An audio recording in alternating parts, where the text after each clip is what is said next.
Segundo a organização Europa Transgênero, o Brasil é o país onde mais se assassina pessoas trans no mundo.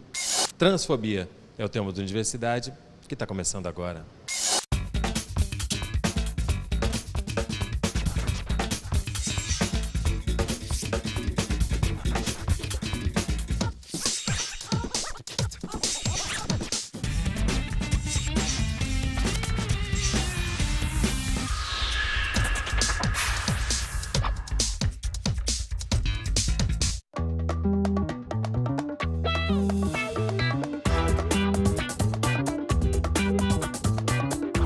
Hoje, na Ordem dos Advogados do Brasil, no Rio de Janeiro.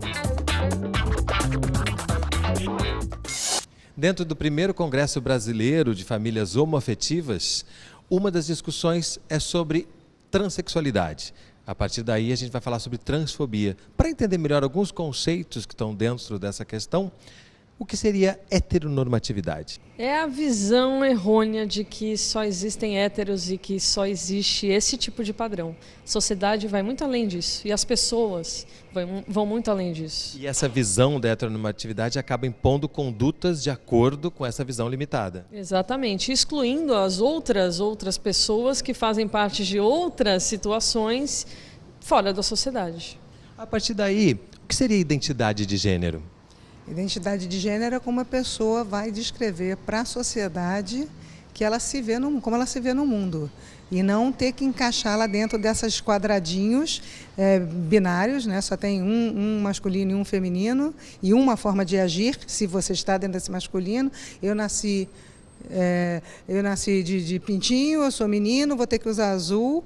E se eu nasci de pepeca, eu sou menina, vou ter que usar rosa, vou ter que casar com um homem. Justamente essa questão toda, quando você junta tudo isso e que você obriga as pessoas a estarem nesse binarismo, você não dá a elas a capacidade de ter uma expressão sexual que combine com a identidade de gênero delas. Elas têm que ser capazes de dizer assim, não, eu me sinto assim, eu gosto de ser assim, eu vou me comportar assim.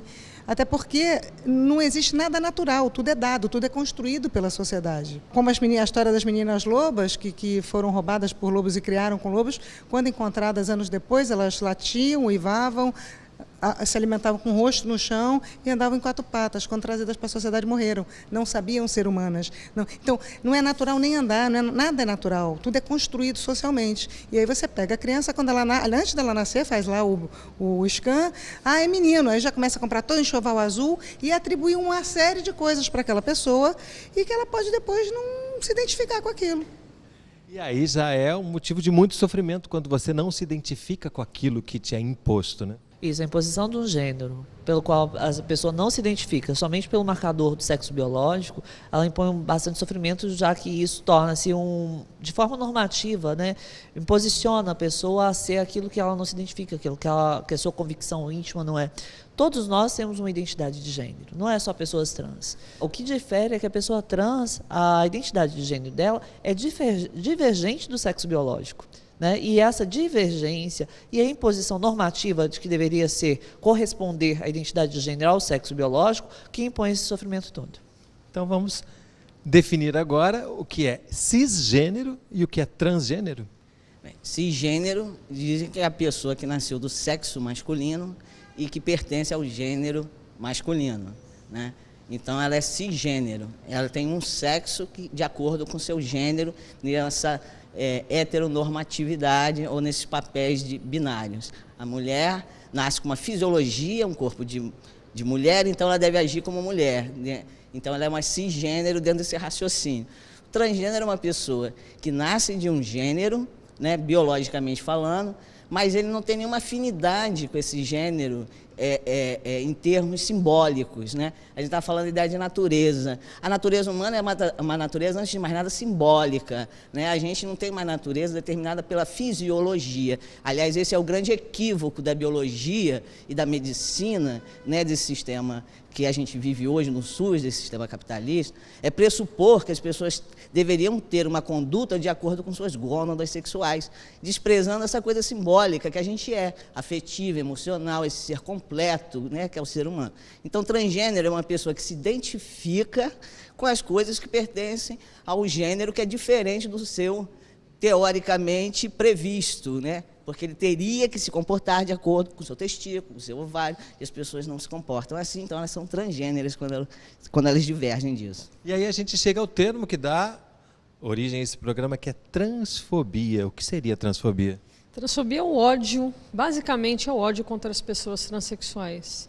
E esse ódio pode simplesmente ser uma agressão física, né, podendo levar à morte, muitas das vezes, psicológica, bullying. Então, as pessoas transexuais acabam sofrendo transfobia.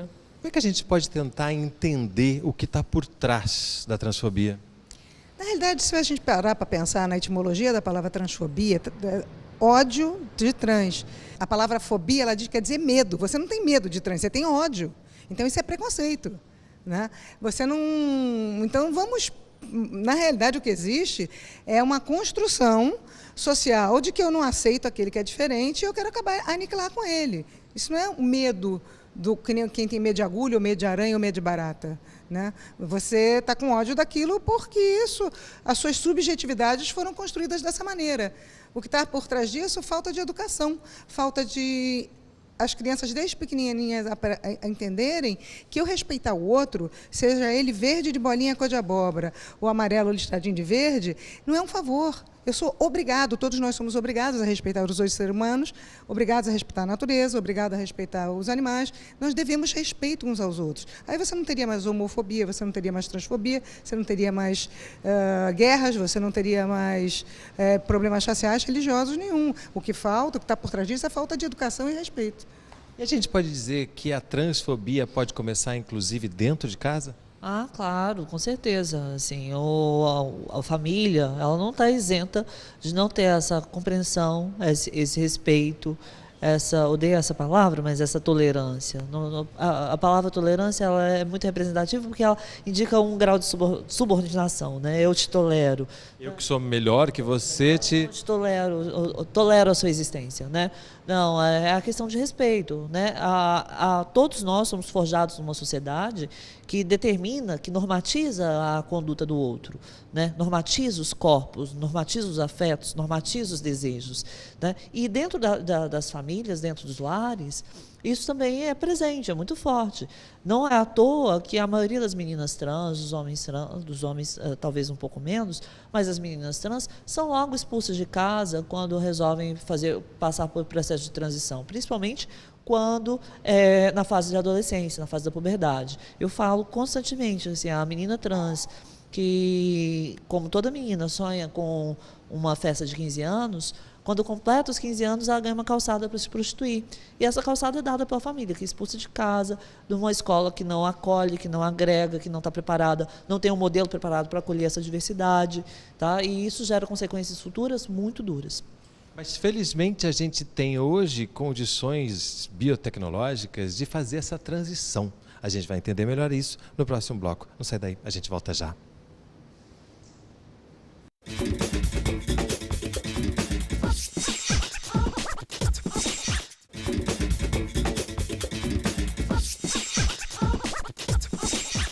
Unidiversidade está de volta na sede da OAB no Rio de Janeiro, dentro do primeiro Congresso Brasileiro de Famílias Homoafetivas, falando sobre transfobia. A gente terminou o bloco anterior com a Giovana falando sobre a menina que, em vez de ganhar uma festa, acaba ganhando da família de presente uma calçada para se prostituir. Como é que essa história normalmente continua?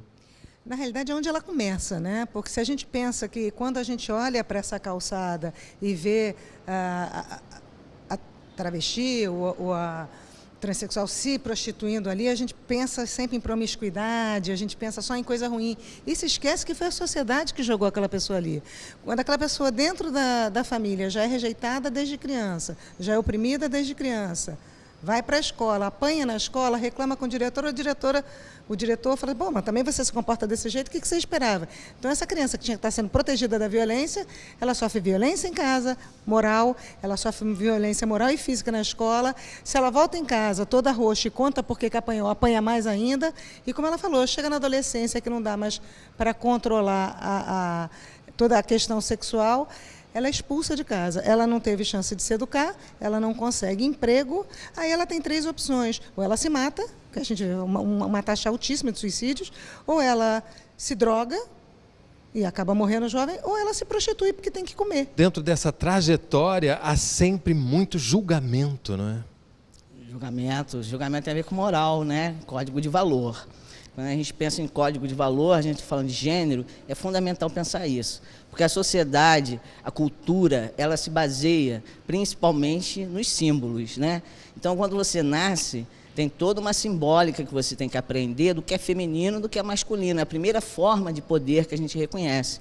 A própria família é estruturada dentro de funções de acordo com o sexo, com o gênero, né? A sociedade tem muitas funções. As mulheres são enfermeiras, os homens são agressivos, um monte de história para justificar condutas e comportamentos a partir da biologia.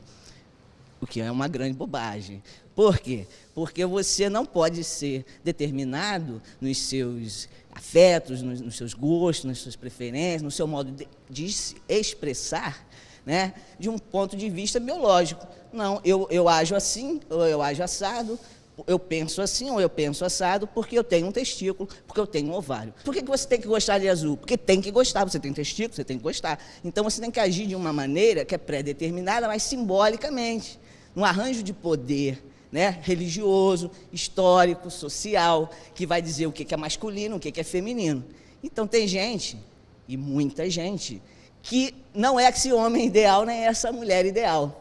Então, quando você não é nem esse homem ideal, nem essa mulher ideal, quando você é um homem real, é possível que você transite de alguma maneira, né?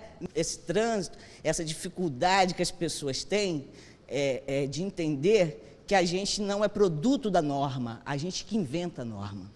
O João Nery estava numa mesa aqui dentro do Congresso e ele falou que as pessoas trans acabam ficando nas mãos dos médicos e dos juízes. O que isso quer dizer?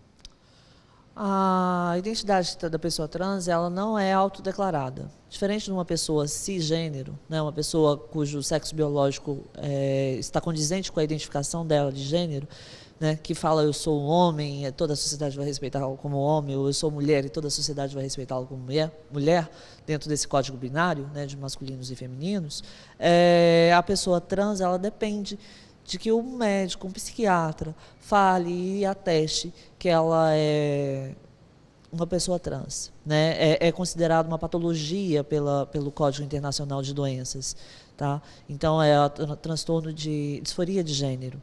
Então, assim, é necessário que um psiquiatra fale que a pessoa é uma pessoa transexual, que ela esteja enquadrada em todos os sintomas que a ciência médica diz que é, para que ela tenha sua identidade reconhecida. Da mesma forma, no Brasil não há uma legislação específica para pessoas trans. Então, para a pessoa retificar o seu nome ou ser reconhecida pelo seu gênero, depende de um processo judicial. Então, depende do entendimento do juiz e da convicção desse juiz de que aquela pessoa é uma pessoa transexual e, por isso, pode ter seus documentos civis alterados, tanto a questão do nome e do gênero. Muito importante frisar que a ausência do reconhecimento da identidade da pessoa trans, a ausência da mudança do nome, causa enorme prejuízo para essa pessoa, para a garantia e efetivação dos seus direitos, tanto sociais quanto civis. Se falou aqui em suicídio, né? A gente está falando também o tempo inteiro, quando se fala de transfobia, a gente está falando de violências, como você falou antes, né? A questão do suicídio é uma questão tão grave assim? Muito grave em transexuais. A taxa de suicídio chega a 41%. Então, pelo menos 41% das pessoas trans tentam suicídio. Então, o que a gente tenta fazer com o trabalho da ABRAF, com o trabalho da OAB, é justamente proporcionar direitos, proporcionar políticas públicas para que essas pessoas não cheguem a esse desespero, porque isso é falta de amor da sociedade, né? E o que a gente busca é respeito. E a gente pode levar essa questão, trazer essa questão, inclusive para as crianças, falando de crianças trans? Não, principalmente, você tem que eliminar o problema. Tem duas questões aí para a gente ver. Uma é a própria hormonal. Se ela já entrar na adolescência e começar a ter as características secundárias do sexo biológico, fica muito mais difícil reverter do que você começar antes. Mas muito mais importante disso é a cabeça dessa pessoa que está sendo oprimida, está num lugar que não é o dela. O que a gente costuma brincar é o seguinte: o que faz a pessoa ser doente é o fato de a sociedade não permitir que ela seja o que ela é e tente forçar ela em outro lugar, e não o contrário. Porque ela acaba, de alguma maneira, quando o preconceito é forte, internalizando esse preconceito, achando até que ela está errada. Né? Não, e quão desumano é isso? A pessoa, para receber atendimento, o médico, ela tem que se desumanizar e se dizer doente, maluca e disfórica. Não, gente, ao contrário. Ela não é maluca, ela não é disfórica. Ela tem uma identificação do seu corpo, com a sua mente que não está batendo. Então, ela tem que, não porque ela está doente, ela tem que ser tratada. Uma mulher grávida, ela não está doente e o sistema médico a cuida. Então, a pessoa também tem que ser cuidada para que o fato de estar se entendendo de uma maneira diferente do que o seu corpo diz, não cause nela uma doença por tanto tempo que ela fica sendo oprimida. A gente tem que inverter essa lógica. A gente está falando sobre crianças trans. Você entende assim que desde criança esse aviso já está dado por essa não comunhão entre o que o corpo e a cabeça sentem? Sim, a identidade de gênero ela é formada desde muito cedo, independente de ser trans ou não. Tá? Só que o que acontece? Quando a identidade de gênero é condizente com o sexo biológico, todo mundo considera normal, os pais consideram normal e vão incentivar essa identidade de gênero. Quando a identidade de gênero não é condizente, ou seja, é uma criança trans, os pais vão condenar e vão oprimir. Então, assim, desde muito cedo, a partir dos 3, 4 anos de idade, a criança já desenvolve a sua identidade, já começa o desenvolvimento da sua identidade de gênero, já começa a apontar o que ela se identifica, a essa convicção pessoal que nos acompanha ao longo da vida toda. Tem inclusive um vídeo circulando nas redes sociais sobre crianças chilenas que falam isso, né? Elas mesmas se colocando e falando. Isso. E o que acontece é que as famílias acabam não aceitando quando essa identidade ela é divergente, ela é diferente, ela não está de acordo com o que a sociedade impõe, com o que a sociedade normatiza.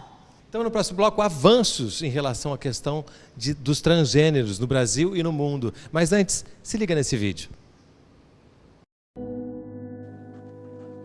Mi nombre es Matías, Soy Génesis, me llamo Constanza. Mi nombre es Selena. tengo 15 años y soy un niño transgénero. Las niñas trans no nos arrepentimos de ser trans. ¿Por qué el Estado no reconoce nuestros derechos? No vivo en un cuerpo equivocado, vivo en un lindo cuerpo trans. Y si más adelante se me ocurre operarme algo, será porque a mí me den las ganas y no porque alguien me lo diga. Sabemos perfectamente quiénes somos y no necesitamos ir al psicólogo por ser trans. Ya nos costó mucho hacer que nos escucharan en la casa y en la escuela. ¿De qué la vamos a arrepentir? Que los centros de salud respeten mi nombre social y mi identidad. ¡Exigimos igual derecho a ser diferentes!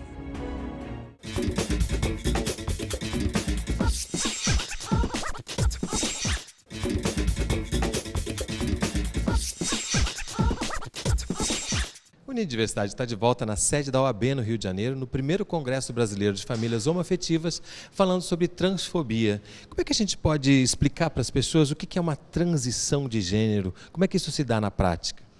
Na prática, uma transição de gênero é você sair de um gênero, de uma representação, de uma expressão de gênero, que seria uma expressão de gênero feminina, por exemplo, para uma expressão de gênero masculina, né?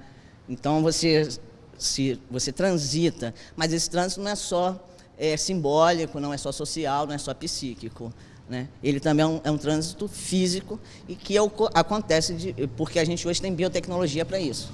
Há pouco tempo atrás, se falava pouco sobre transgêneros ou sobre famílias homoafetivas. De alguma forma, isso já mudou, né?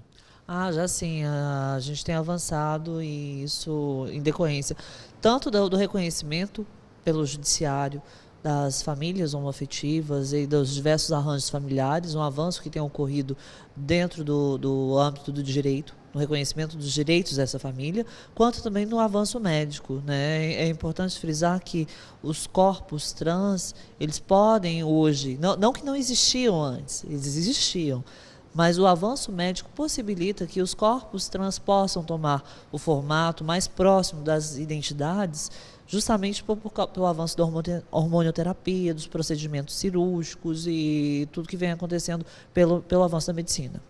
A gente pode situar o Brasil, de alguma forma, em relação ao resto do mundo, sobre essas questões todas, sobre transição de gênero, transfobia, homofobia?